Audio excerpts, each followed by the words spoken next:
Hello, OP classes के digital platform पर आप सभी का एक बार पुनः स्वागत है। आज हम लोगों को पढ़ने हैं 14 सितंबर 2020 के मोस्ट एक्सपेक्टेड करंट अफेयर्स। तो चलिए शुरू करते हैं और देखते हैं आज का पहला प्रश्न। पहला प्रश्न है, लेटर टू मदर पुस्तक किसके जीवन पर आधारित है? तो लेटर टू मदर पुस्तक आधारित है आपके प्रधानमंत्री नरेंद्र मोदी के जीवन पर।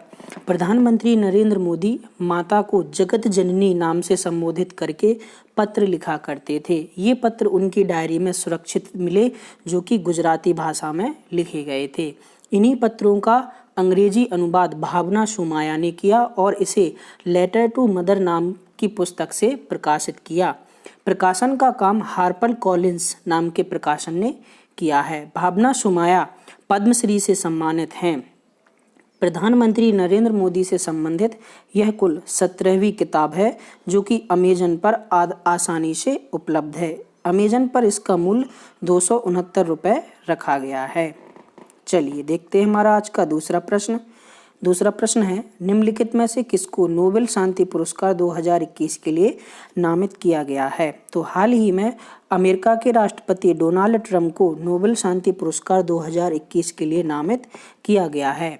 नॉर्वे के प्रोग्रेस पार्टी के सांसद तथा नाटो संसदीय समिति के चेयरमैन क्रिश्चियन टाइब्रिंग ने उन्हें नामित किया है। इससे पहले क्रिश्चियन टाइब्रिंग ने उन्हें 2018 में भी नामित किया था। क्रिश्चियन टाइब्रिंग का कहना है कि डोनाल्ड ट्रंप नोबेल शांति के लिए तीनों पात्रताएं पूरी करते हैं, इसलिए उन्होंने उन्हें नामित किया है। नोबेल शांति पुरस्कार तथा अन्य नोबेल पुरस्कारों की घोषणा अक्टूबर 2021 में की जाएगी। वर्ष 2021 के लिए कुल 318 लोगों का नामांकन नोबेल शांति पुरस्कार के लिए हो चुका है, जिनमें से 211 व्यक्ति तथा 107 संगठनों का नामांकन किया गया है। बात की जाए नोबेल पुरस्कारों की, तो शांति का नोबेल नॉर्वे में तथा अन्य प्रकार के नोबेल पुरस्कार स्वीडन से दिए जाते हैं। वर्ष 2019 का नोबेल का शांति पुरस्कार अबी अहमद को दिया गया था। चलिए देखते हैं हमारा आज का अगला प्रश्न। अगला प्रश्न है, प्रधानमंत्री नरेंद्र मोदी ने प्रधानमंत्री मत्स्य संपदा योजना यानी PMMSY को डिजिटली लॉन्च करने जा रहे हैं। इस उपलक्ष्य पर वो अन्य किस ऐप को लॉन्च करेंगे? तो हाल ही में प्रधानमंत्री नरेंद्र मोदी प्रधानमंत्री मत्स्य संपदा योजना को डिजिटली रूप से लॉन्च कर रहे हैं। इसके साथ उन्होंने ई गोपाला ऐप भी लॉन्च किया है। प्रधानमंत्री मत्स्य संपदा योजना का डिजिटल संस्करण 2020 से 25 के लिए मान्य होगा, जो कि सभी राज्यों में क्रियान्वित किया जाएगा। प्रधानमंत्री मत्स्य संपदा योजना के तहत 20,050 करोड़ का निवेश किया जाएगा। इसके तहत नीली क्रांति को बढ़ावा दिया जाएगा और प्रत्येक वर्ष 70 लाख टन मछली के उत्पादन की बढ़ोतरी की जाएगी। बात की जाए अगर ई गोपाला ऐप की, तो यह सभी प्रकार के पशुधन की नस्ल सुधार तथा सूचना पोर्टल का काम करेगा। इसके तहत पशुधन की सुरक्षा, उपचार तथा जानकारी भेजना और खरीद बिक्री सभी प्रकार की जानकारी साझा की जाएगी। चलिए देखते हैं हमारा आज का अगला प्रश्न। अगला प्रश्न है, निम्नलिखित में से कौन सा राज्य स्वयं सहायता समूहों के लिए YSR आसरा योजना शुरू करने जा रहा है?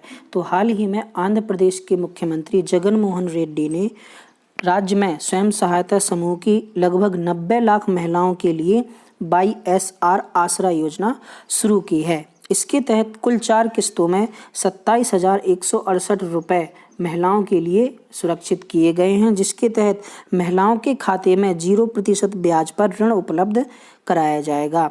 इस योजना की घोषणा चुनावी घोषणा पत्र में जगन मोहन रेड्डी ने की थी। बात की जाए आंध्र प्रदेश की, तो आंध्र प्रदेश के मुख्यमंत्री हैं जगन मोहन रेड्डी, जबकि राज्यपाल हैं विश्वभूषण हरिचंदन।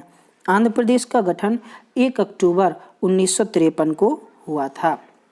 चलिए देखते हैं हमारा आज का अगला पांचवा प्रश्न है, हाल ही में किस भारतीय क्रिकेटर ने फर्स्ट क्लास क्रिकेट खेलने एवं अपने संन्यास को तोड़ने के लिए BCCI को चिट्ठी लिखी है? तो हाल ही में क्रिकेटर युवराज सिंह ने फर्स्ट क्लास क्रिकेट खेलने तथा अपने संन्यास को तोड़ने के लिए BCCI को चिट्ठी लिखी है।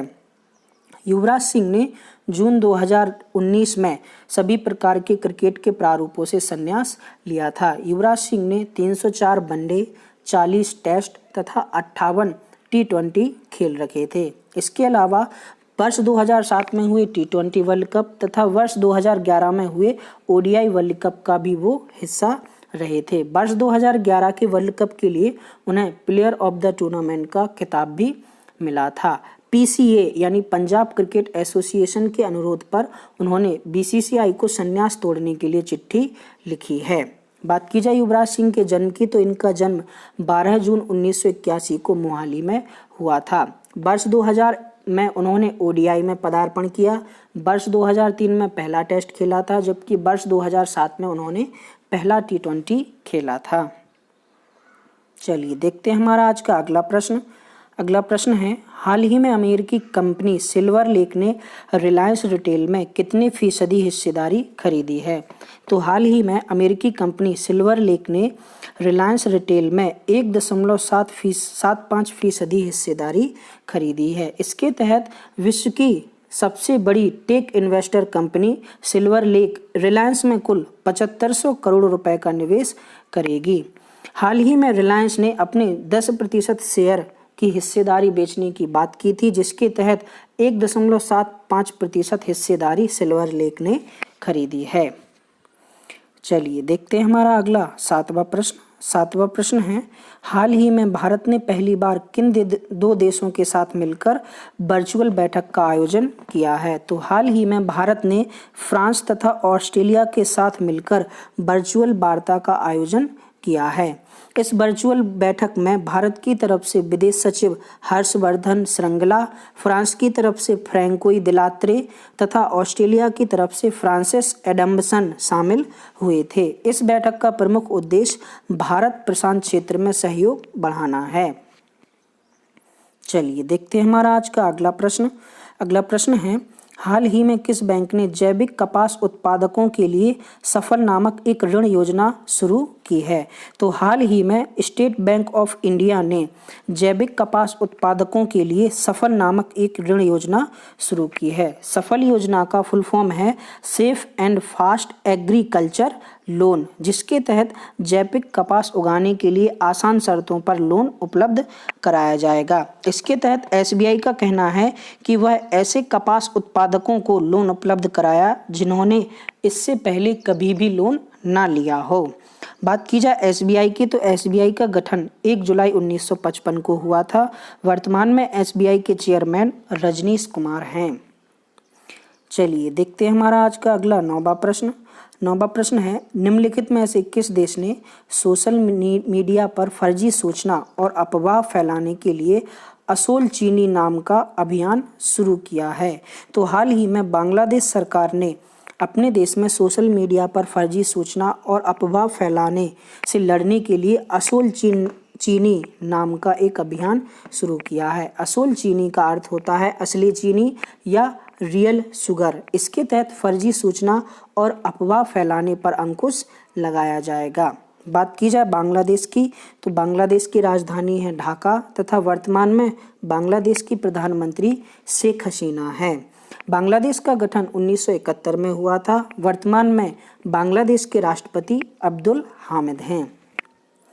चलिए देखते हैं हमारा आज का अगला और अंतिम प्रश्न है, भारत बायोटेक की कोरोना वैक्सीन कोवैक्सीन, यहाँ पे कोवैक्सीन कर लेना, कोवैक्सीन हाल ही में किस पर सफल परीक्षण किया गया है? तो हाल ही में भारत बायोटेक द्वारा निर्मित कोवैक्सीन का सफल परीक्षण जानवरों पर किया गया है। इस परीक्षण के लिए भारत बायोटेक ने बंदर तथा चमगादड़ को चुना था। इसके तहत बंदरों में वायरस के प्रति एंटीबॉडी विकसित हुए हैं। हाल ही में कोवैक्सीन के ट्रायल का दूसरा चरण 7 सितंबर से शुरू हुआ है, जिसके तहत 380 वॉलेंटियर्स पर इसका परीक्षण किया जाएगा। हाल ही में 20 बंदरों पर इसका परीक्षण किया गया। इन 20 बंदरों को 5-5 के 4 समूहों में बांटा गया था, जिसका हाल ही में सकारात्मक परिणाम मिला है। 13 सितंबर 2020 का क्वेश्चन ऑफ द डे था आपका, पृथ्वी के केंद्र में पाए जाने वाला चुंबकीय पदार्थ है। तो पृथ्वी के केंद्र में पाया जाता है आपका निखिल। इसके अलावा सेशन ऑफ द डे का प्रश्न था, भारत में ऑल इंडिया रेडियो कितनी भाषाओं में काम करता है? तो ऑल इंडिया रेडियो काम करता है आपका 23 भाषाओं में। सही आंसर देने वालों में शामिल हैं आपके राहुल, आशीष, निहाल, विजय, मानवेंद्र, दीक्षा तथा गोलू। सभी को बहुत बहुत बधाई।